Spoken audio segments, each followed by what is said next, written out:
only the captain is allowed to speak to the referee. So if the referee moves back and does this, they're telling you, I don't want to speak to anybody. And if he feels that the players, or she feels that the players are imposing on her or coming into their personal space, they do this. And what that means, if anybody comes closer, yellow card, regardless of who it is. That's the symbol that the referee will indicate that if anybody else comes closer towards them, the next option is a yellow card. Okay? But what we try and encourage the referee is to verbalize. So normally it would be the actions of, stay away, stay away. Your captain can come forward.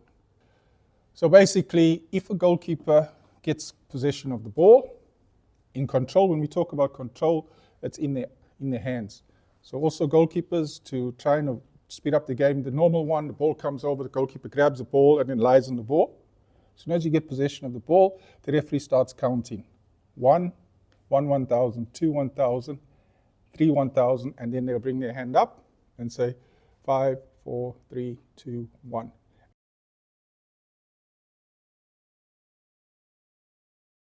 So if this is inconclusive, the old law applies.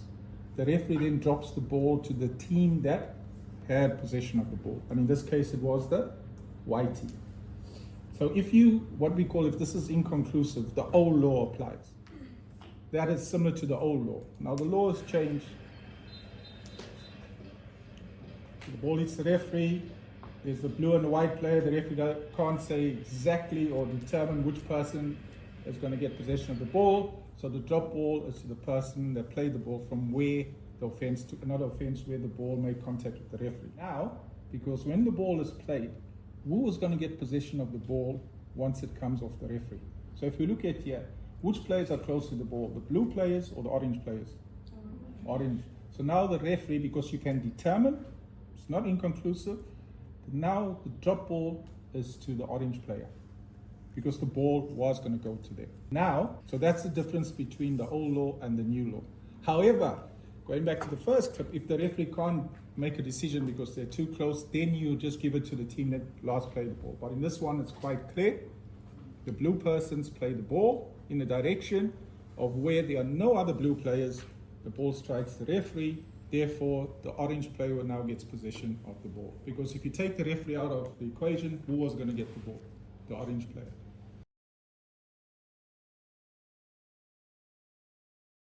Remember, the law states quite clearly the whole of the ball, whether on the ground or in the air, must be over the touchline. This ball is still in play because it's not the whole of the ball. It's part of the ball that is still on the goal, on the touchline.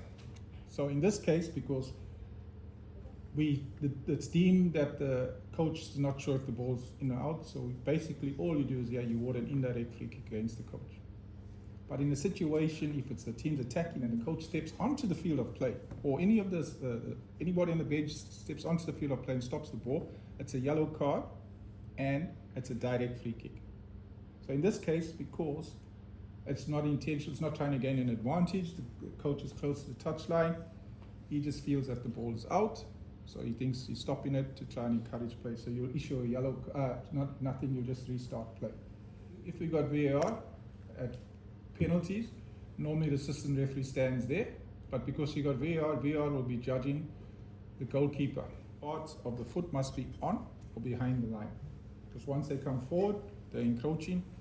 You get a warning. The second time you do it, it's a yellow card. What we are saying is, because you got VAR judging the encroachment by the goalkeeper, the assistant referee now stands in line with the penalty area or the penalty mark, and the reason for this is to judge offside. So you see these players here.